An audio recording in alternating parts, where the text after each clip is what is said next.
Picciotti di Sicilia a tutto tondo, guardate che c'è qua. Questi sono i cannoli originali di Piana degli Albanesi, cannoli numero 1 di tutta la Sicilia. Oggi siamo all'Extra Bar e vi porteremo nel loro laboratorio per farvi vedere tutti i passaggi dal primo all'ultimo. E poi, picciotti, importantissimo, l'assaggio. Allora siamo pronti? Amone! Iniziamo da qua, la pasta viene stesa. Come viene fatta sono ingredienti segreti, Non lo sveliamo. Non lo svegliamo. Questo è il primo passaggio. Siamo con Salvo. Allora Salvo, tu quindi stendi la pasta con questo macchinario. Sì. Perfetto. Poi si passa sul tavolo e la facciamo a strati. Perfetto, quindi il primo passaggio è questo. Quindi seguite che andiamo avanti. Guardate qui, picciotti, si avvolge e si fa passare tante volte nella macchina fino a che non raggiunge lo spessore adatto per fare i cannoli. Si viene distesa sul banco di lavoro, ha raggiunto lo spessore esatto per fare i nostri cannoli. Siamo quasi pronti per fare le forme. Ma quanti cannoli vengono con tutta questa pasta? Luca, quanto cannoli vengono questa pagina? Un bel po', questi, Un bel po'. 200 bucce vengono. 200 bucce almeno, 200. almeno. Ma questa è piccola, fai conto che di solito con una...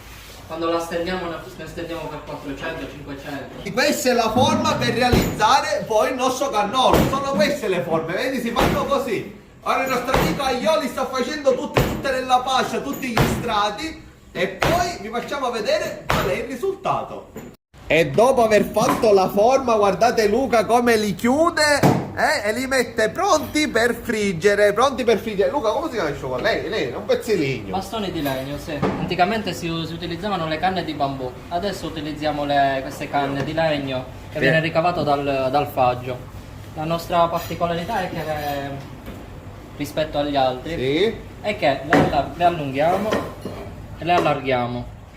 Hai visto, Infatti amore? non viene una buccia a tubo industriale, viene una buccia infatti. e ognuna ha la sua forma. Tutto fatto a mano, vero Luca? Tutto, vero Luca? Iniziamo la mattina. Scusa, quanto cannole fai in un giorno, Luca? 100.000, 100.000. Un bel po'. Allora, questo è un momento importantissimo. Vanno in friggitrice, vai, forza, eccale tutte, calale. E voilà! Ora li aspettiamo che si realizza la crosta croccante. Vengono girati, Sì. vero? E ora viene messa una cosa di sopra per far lisciare tutto il tempo dentro l'olio. Ecco qua. Ecco. E ora dobbiamo solo aspettare. Aspetta, purtroppo. aspetta, Vieni come muglia il roglio bello. E ora i cannoli sono pronti. Allora, Faisal, forza, esci sti cannoli. Attenzione che l'occhio è cavolo, attenzione. Occhio. Guardate che meraviglia, picciotti. I cannoli appena sfritti. Ora l'ultimo passaggio è questo: levare il bastone di legno e metterli in questo scatolo. Guardate che c'è qua, piccotto, scatolo pieno di scorci di cannoli. Il tuo sogno, il tuo sogno. Ma chi c'è quasi che mi portassi tutta a casa. Ed ecco, picciotti, il momento più importante. Ora Nino sta riempendo i cannoli. Guardate che c'è qua, guardate che velocità, guardate. È un moscio, ora ci mettiamo 10 al minuto. 10 al minuto, signore. Ora, picciotti, li riempiamo e siamo pronti per assaggiarli. Tocco finale, zucchero a velo e l'arancia. E ora, picciotti, il momento clou, il momento mio personale, l'assaggio. Guardate che c'è qua. Io lo mordo da qua dove c'è il scorciachista dell'arancia.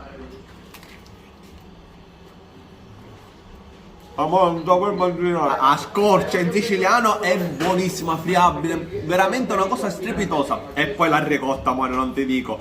Quindi, picciotti, consigliatissimo, questo cannolo è super. Io c'ho un altro muzzecone. No, io già che non vedo, io